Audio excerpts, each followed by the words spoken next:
Right, so let's touch up very quickly on a few things so that we can spend the rest of the time to look at the feedback.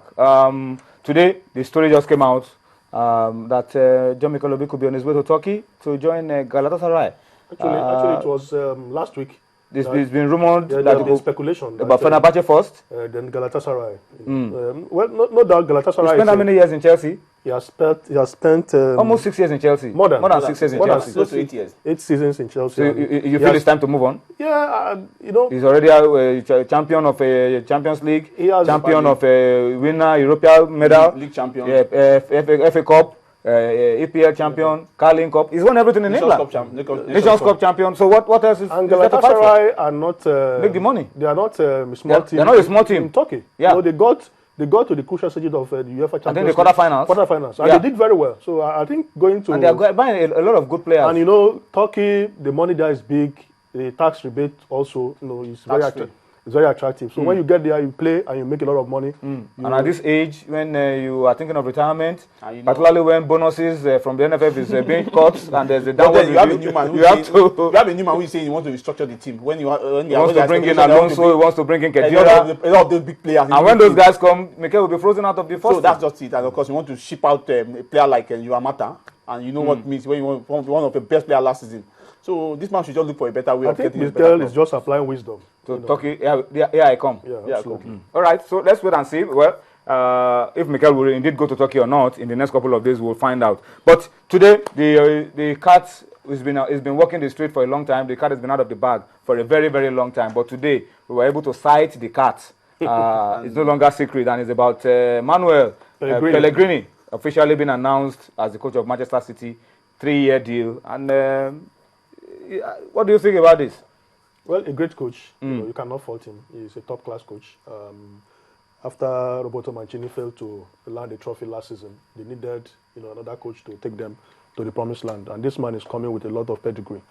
So let's see what he's going to do. The English Premier League is a different ball game. Let's see how he copes with the press, the intensity of the game in England, and everything there.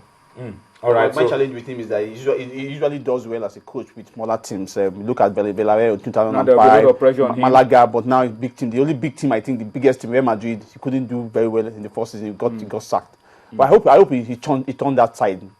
I hope he turned that tide. Turned it around. Yeah. All right. Okay, let's close the show, but let's spend the rest of the time to look at the feedback. Pastor Shegun at Oshanik says, ask the marketing department of the NFF why they are unable to source for funds to sponsor the African champions. That's the same issue we talked about. The NFF marketing department will need to do more.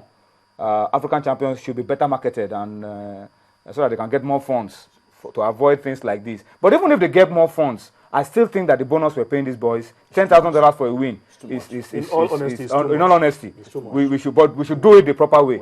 I think I want to go with that. Our good friend from Oyo State at Oyo Sports 247 says the current league has recorded credible away results, but he feels that the LMC, Ndo Karabo and Co, act slowly on vital decisions. No, but they acted quickly with the Aqua United matter. You can't be quick to take a decision. You have to investigate. You have to go through thorough investigation so that you don't make mistakes. So in a league where you have too many hanky-panky, you don't just take a blind decision. When you say, what kind of decision have they taken? Because at the end of the day, the O&D will still meet. And the O&D stopped at the first one. It took 6 weeks before they decided on the Rangers case. The Kohli's case and Seun Taru's case. It took 6 weeks after the event happened. But this one, you can't allow it. You have to come up with a preliminary measures first before the LMC, before the O&D will come up. The rule is that the LMC will take a decision. Absolutely. That will be pending until the O&D will ratify. All right, so we should also appeal to the LMC. Once something happens, take a decision.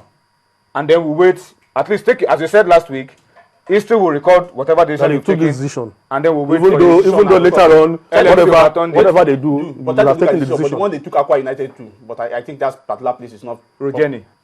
I think it behoves on the LMC too to send some people to monitor the games. People who are not well known to the two sides. I know what Oyo Sport is talking about. The Emmanuel Danan's case, the goalkeeper of Rangers, they say it was not properly cleared to feature for Rangers. I think that's what is mentioned. Okay. Well, let's hope that all of these things will change in the interest of the game, and we will begin to take things seriously and do things the proper way. We have to wrap it up on this.